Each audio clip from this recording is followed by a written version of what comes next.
Hello, everyone, and welcome back. Literally just finished watching season 2 of Preacher, so thought I'd jump on and talk about a lot to unpack this time. A lot longer. It's 13 episodes instead of 10, so a bit stretched out. If you've seen season 1, then it basically picks up where it left off last time. So essentially, the entire town, uh, boom, gone. People still dealing with aftermath. We've got Jesse, Tulip, and Cassidy leaving the town anyway, on their mission to find God, who's we've now discovered has went missing. We then have the other character that was released at the end of season 1, the Saints of Killers. So the Angels, Fior, and I can't remember the other one, went down to hell. The other one gets killed in hell straight away by the Saint, and Fior returns to Earth, kind of bamboozled because his long-term friend's gone. He's in shock. He set the Saint on the Preacher to kill him because he doesn't believe he should have this power. But there's a lot, right? So there's all sorts going on here. Pacing's a bit weird. There's a lot of slow bits, and then it kind of picks up. Just a thing that starts off really fast pace, then it kind of slows down. But essentially, the first part is the chase. So obviously, I'm busy chasing after Preacher and the gang, so to speak, and we just have this whole we encounter them when police try to basically form a road blockade. That's when we first encounter the Saint on Earth. You know, essentially wipes out the police and they're chasing after them. They run busy for their lives, go to a hotel room, and then there's a whole shootout scene. So this guy's basically relentless. He has one focus. He's promised basically to be allowed to go to family. That was the price. So they're trying to figure this out. They're leaving Texas and they're heading to New Orleans. On the way, they encounter Fior. He's in a sort of cabaret act because the guy just went nuts. He's just like, out of it. So basically, he's a stand-up musician, but because the angels can regenerate, he's basically killing himself over and over again every night. He's become this like cult celebrity. Catch up with him and they realize that he's set the Saint on to them. They're trying to essentially solve this mystery. They think that Cassidy thinks he manages to turn them around, but doesn't happen. Let's see, it was actually quite grim. But Fior's broken. There's no if buts and maybes. But it turns out whenever Jesse uses the power, that acts as an attractant, so that's how the Saint can keep tracking them down. That's kind of the first bit, and then we're seeing the Grail Corporation. They're basically, we'd seen a wee bit of them in the first season, sort of teased, but they've come into the scene now. So now we've got this like secret organization who's hell bent getting hold of the power as well, and they're about bringing like the second coming of the Messiah and all that kind of stuff. Mad stuff. We've then got the backstory of their leader, Herr Star. He basically turns up in German SS uniform. Absolutely, I don't think it actually was, but it's very similar. It's kind of going that theme. But basically, got this twisted individual joining a religious organization on a holy war, and he's not part of it as well. So you kind of got that side story of him rising up the ranks of the organization. So you've got to unpack that as well. Then we've got Jesse on the search for God, and they end up in New Orleans because apparently that's where the discovery was last seen. The actor that played, turned out the actor that played God was human, and they recruited him on Earth, and then killed him so he'd go to heaven. And apparently they couldn't use an angel to it. It's a really convoluted plot. Lot going on. So we've got that dealing with. We then meet Cassidy's son in New Orleans, who's like 80 years of age, and he speaks French, and Cassidy never learned to speak French, And somehow that's, a thing. Very, very strange. We've got that weird dynamic. He's on his deathbed. So that whole plot's going along as well. This is really, it's entertaining. You know what I mean? I'm still enjoying it. First season was a bit more straightforward and evenly paced, even though it was taking its time to get there. We also have the plot as well of Eugene in hell. So when Preacher sent Eugene to hell, we've actually got him, and it's set up like a prison, and you've got the dynamics, except if you do nice things in hell, you get punished. It's like the whole reverse standards and morality type thing, which is interesting. So we've got that. Of all people, Jesse meets Adolf Hitler, and Adolf Hitler turns out to be the hero, and you actually feel sympathy for Hitler. That's how twisted this series is. Could you do? You're actually sitting going, Hitler's basically quiet and unassuming and repentant for what he's done, and he's getting picked on by other inmates. And how did you? It's funny how every other inmate's American. A bit of a head scratcher, but then American TV shows don't do foreign people very well, do they? Can't get their heads around it. So we've got this kind of dynamic, and then what's happening to Eugene, and he's in his personal hell, and he's really living the scene. So we'll get to see what happens and how he ends up with the injuries that he does. Yeah, it was a bent. You kind of got that vibe from the town anyway. The town was twisted. I can't remember his name now, but the town where Jesse grew up in and went back to busy run its father's parish. You get that. You also get, as well, thrown in this series, the backstory between Jesse and Tulip in the aftermath of their betrayal by Carlos.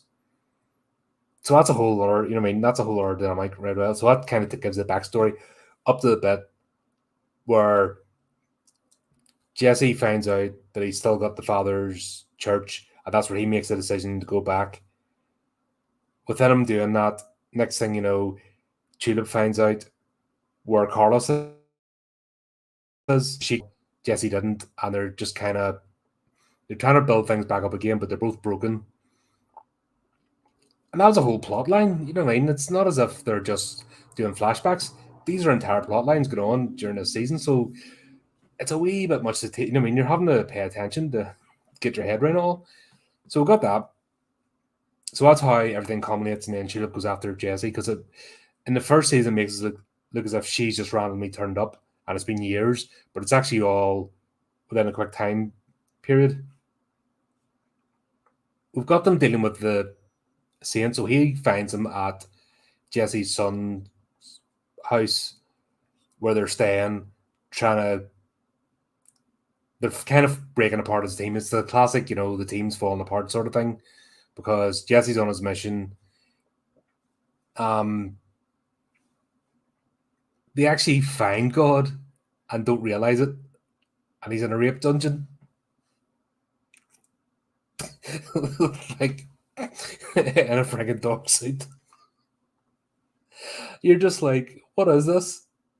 So it turns out God's been hiding out in a rape dungeon. And not a furry outfit, whatever the other term is for the ones that dress up as animals and do weird stuff. I know there's probably a whole fucking litany of like standards and procedures, and if you don't use the right word at the right time, they'll get annoyed with you. So, but he's doing that. So there you go. Jesse turns his son into a vampire because his father's dying, and then things kind of go tits up from there. His son just frigging starts going mental, and people disappear and stuff, and just enjoying himself too much, not showing any restraint. And Cassidy's kind of broken about it. He's feeling guilty because you see a flashback to him. It's in 1946 where he's meeting his son for the first time in the hospital, and so that's kind of showing the timeline and the regrets. It's a lot of reflection and regrets in this season, and then the defeat, because this is all flashing back and forward, and then they're going back to the problem of the Saint of Killers, who's out to basically destroy him, and they can do nothing. The voice doesn't work on him. he's overpowered, can't have any way of defeating him. In fact, that's what prompts Cassie to turn his son, because Colin is just it's all chaos, madness. This guy's relentless. He's actually a pretty terrifying character. Actually, it's quite well done. Just the single-mindedness of him. They realize that Jesse realizes that because the Saint of Killers, because went and they researched them, they find out exactly what he was and his backstory, and go to the library and find this all out. And it turns out because he busy gave up his soul, he doesn't have a soul. That's why nothing works on him. So then they go to find the soul, and then here's another plot point, because it turns out in New Orleans, people selling their souls or parts of their souls as transactional, and it's got healing properties, and there's a whole black market sale and distribution of souls. But it turns out the Japanese have moved in, and they've monetized the trucks, and they're like taking percentages of souls, and they've actually put all the other people, the Creoles, the voodoo practitioners, any sort of witchcraft, everyone else has been put out of business by the Japanese, and they're going around like in suits and suitcases and doing a proper business transaction and extracting using modern technology. It just completes. I think the ridiculousness of the modern world crashing with the old world and the spiritual and money-making ventures, not just all combined into this sort of soup, is fascinating. It's a fascinating look at the world. So we'll have that. They're trying to find a match, because it turns out it's like an organ donor, so you can't just give a bit of your soul. You have to be a match to somebody. So it turns out the only match the Saint of Killers is just 1% of the soul. And then he makes a deal with the Saint of Killers to get him to heaven. That's how it all transpires. Like I said, flipping, there's a lot in this, like 13 episodes, and there's so many different plot lines, and they're tearing stuff up, and I've literally just finished watching it, so quite fresh off the bat. I do that, so essentially he gives him an hour to go and get him a soul, and that's how this all transpires. The thought being that if he gets a soul, he can then go to heaven, job's done, because he couldn't send him to hell again, and that kind of stuff. The idea is that Jesse busy betrays, comes back, friends get rescued. Once he gives the Saint of Killer soul and command him, so essentially he disarms him, sticks him in the back of a truck, chucks him in the swamp, and takes his weapon. So that's instead of sending him to hell like he promised, because the Saint of Killer now has part of Jesse's soul, he's afraid to do it, because he thinks that they're now connected, and he'll be dragged along with him. So that's kind of what that is. So a lot of mistakes being made. Jesse's kind of drunk on the power, and you can see it kind of corrupt him a bit. I think that's kind of the theme of this season, that he thinks he's invincible, and because the power went to him, he's absolutely 100% right in what he does and can't be questioned, and his motives are pure and all that kind of stuff. The usual stuff for people that get power that maybe don't deserve it or have it thrust upon them and they're not ready for it. Goes to his head, basically. So he thinks he's on the crusade. He's trying to find out about the organization. Turns out the organization's watching him anyway. Trying using force to capture him, like standard way, lose operatives, and then that's where her star comes in, because he's basically the leader. Yeah, there's another scene, sorry, the 3SM as well, because they're trying to show oh my god, the Grail. Sorry, I was going to say Crucible. I keep saying Crucible in my head. The Grail organization. Their basic job is to quash any miracles or dissenters from the word of God, so to speak. So there's just a scene in Vietnam where there's a floating pig.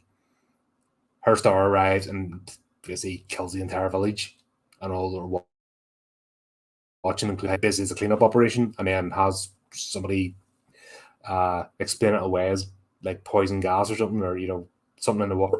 water. So that's kind of their job. So they're trying to quash him out. Word has reached, obviously, this organization know God's missing. Hell only find out they were actually in the dark that God was missing. So Hell's operating on a normal basis. Because Eugene's down there and he's sent and he's alive and he's not meant to be there, he causes all sorts of disruptions. So it's kind of technology based, it's similar to this 2016. When did Lucifer come out? Because it's very similar to the Lucifer premise of hell, that you're in your own personal hell loop and you relive your worst experience over and over again. That's kind of what they're doing here. So everyone's got their own personal, like a jail cell, and it's hell, but it's technology. So they're mixing magic and science. Because Eugene there, he's completely gummed up the works. He's causing disruption in the system. So that's why they're all out and interacting like a normal prison, because he's busy gummed up the works by being there. They're trying to find out who it is that doesn't be there, doesn't belong there, and it's actually Hitler is saving Eugene. Really weird, because Jesse's basically forgotten about him. You know what I mean? Jesse's off on his own tangent. He was all remorseful at the start, and now he's just so focused on finding God and up his own backside with his power. You know what I mean? He's on that, and he's pushing everybody else away from him. Her star actually ends up approaching Jesse directly, because these are all simultaneous plots. That's why it's kind of hard to, it's not linear. These plots are like bouncing back and forth between each other. At the same time, her star ends up approaching Jesse, and essentially it's not being the next Messiah. They find out that they've been keeping the 25th generation of Jesus Christ in a monastery somewhere. It turns out he's completely, because of inbreeding stuff, he's complete imbecile and like not right in the head. So the idea is that to make Jesse the new Messiah. Then this is sort of towards the end. This plot now goes into focus to make him the new Messiah, because the end of the world's coming. Then they jump back again. They bring out the Saint of Killers again, because they actually bring him out of the swamp, because the idea is to split the team apart. So they're showing that Jesse didn't do what he was told, time to hell. The guy's still running about. They release him back again. This time, though, he's back for revenge. Tulip is broken as well, because her encounter with the Saint actually shook her up really badly. So she's having like basically PTSD from the encounter, even though been number of gunfights, whatever. But something about this guy, and I think the intensity of him and the relentlessness and the complete hopelessness, being able to actually defeat him, shook her up to their core. She's kind of been thrust into this world. Jesse was kind of aware of it when the power went in him. Cassidy's a vampire, so they're kind of aware of the supernatural. She is a normal person, and she's kind of come into this environment, and she's completely unprepared for it. And now as it gets more and more insane, she's just shooken up, encountering pure evil as such for the first time in her face. Normally what she does for her own personal gain, for financial or revenge, or but this guy is just enjoys the hunt, enjoys killing, and just that relentlessness, just shoot her up. So she's having trouble with that. And it kind of comes to what else have we got here? We'll go back to the plot with Eugene, and basically it's Adolf Hitler basically shows him how to get out of hell, because if you don't belong there, what you have to do is break your hell loop. So if you break your hell loop, you figure out what the hell's going on, then you can leave. There's a door opens. So you've got Eugene. He's going through the same scene again with that girl that basically shot herself in the head. And then he turned the gun himself because he just, panicked. He was busy, bit of a soft lad, very sort of caring and emotional. He essentially ends up getting controlled by a narcissist and just nasty. But he eventually confronts that. He confronts his demons because if you remember from the first season, he genuinely doesn't believe he should be forgiven, and that's his whole issue. So by forgiving himself and actually encountering that he was being used by somebody and confronting that, then that's how he breaks his hell out. Then Hitler basically shows him the way to escape, and they're going through tunnels like air ducts past everybody else's cell. And eventually they get to the River Styx. It's a kind of version of the River Styx. And Hitler basically tells him he can't, he belongs in hell. Eugene doesn't. Just go to the ferryman, tell him he doesn't belong there, and he'll get called. What we have then is the ferryman, of course, modern day American accent, saying, did a number you knew, mate, sort of thing, and let him out. But the superintendent of hell doesn't want to let anybody go. Like, very emotionally charged. The superintendent's a weird one. We need to find out her backstory a bit more. We'll probably get that in the third season. But yeah, she's relentless, not letting anybody escape. She sees it as a personal slight, where if somebody doesn't belong there and they're going up a system, like, right, that's one less to deal with. If you're an administrator, like, bye, no qualms. But this is becoming a crusade. So she actually tries to bring Eugene back and kills the ferryman because they've now got word that God's missing, so everything's going into chaos. Heaven and hell's like, ah!